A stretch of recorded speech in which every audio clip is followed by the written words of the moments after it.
বছরের ন্যায় এই বছরও যথাযোগ্য মর্যাদার সঙ্গে আগরতলার বাংলাদেশ সহকারী হাই কমিশনে উদযাপিত হয় বাংলাদেশের মহান বিজয় দিবস।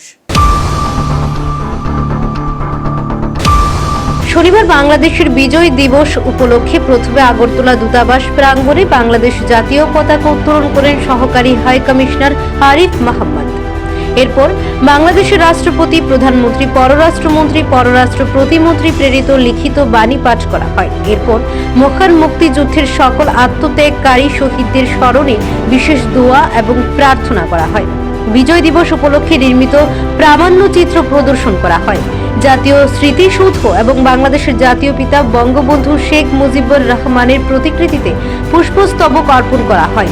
মুক্তিযুদ্ধের সকল আত্মত্যাগকারী শহীদদের স্মরণে 1 মিনিট নীরবতাও পালন করেন উপস্থিত সকলে। বিজয় দিবস উপলক্ষে আলোচনা চক্রের আয়োজন করা হয়। অনুষ্ঠানের প্রধান অতিথি হিসেবে উপস্থিত ছিলেন ত্রিপুরা বিধানসভার ডেপুটি স্পিকার রামপ্রসাদ পাল, বাংলাদেশ থেকে আগত বীর মুক্তিযোদ্ধা সম্মাননাপ্রাপ্ত আওয়াল মিয়া, শাহজাহান ভুইয়া, হিমায়েত উদ্দিন কালাম, ত্রিপুরা বিধানসভার সাবেক স্পিকার রেবতী মুকুন দাস, ত্রিপুরা রাজ্য থেকে মুক্তিযুদ্ধে অংশগ্রহণকারী এবং মুক্তিযুদ্ধ সম্মাননাপ্রাপ্ত অধ্যাপক নিহিত দেব, মুক্তিযুদ্ধ সম্মাননাপ্রাপ্ত সাংবাদিক স্বপন ভট্টাচার্য প্রমুখ। তারা সকলে বক্তব্য রাখতে গিয়ে বাংলাদেশের মুক্তিযুদ্ধে বাংলাদেশের পাশাপাশি ভারতীয় শহীদ বীর জওয়ানদের স্মরণ করেছেন। সবশেষে স্থানীয় শিল্পীদের উদ্যোগে মনোজ্ঞ সাংস্কৃতিক অনুষ্ঠানের আয়োজন করা হয়।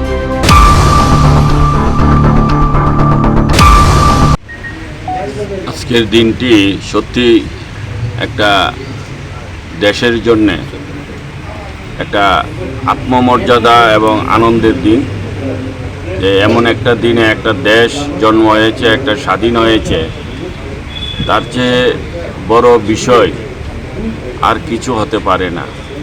তো আজ 16ই ডিসেম্বর আমরা জানি, আমরা ত্রিপুরাবাসী সবাই জানি, এই দিনটি আমাদের কাছেও স্মরণীয় দিন, ত্রিপুরাবাসীর কাছে। কারণ বাংলাদেশ যখন স্বাধীনতার ডাক দিয়েছিল, তখন আমরা ত্রিপুরাবাসীও একটা অঘোষিতভাবে আমরাও সেখানে আমরা ঝাঁপিয়েছিলাম, বাংলাদেশ যেন স্বাধীন হয়।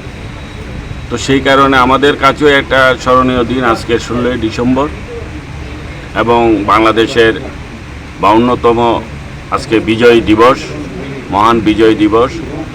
আমি আমাদের যে আগরতলার যে বাংলাদেশ হাই কমিশনার অফিস, এখানে আজকে বিজয় দিবস পালন হচ্ছে। এখানে আমরা এসেছি, আমাদের যারা আগরতলাবাসী, যারা আমরা আমাদের যারা অভিভাবকরা, যারা অনেকেই এই যুদ্ধের সাথে যুক্ত ছিল।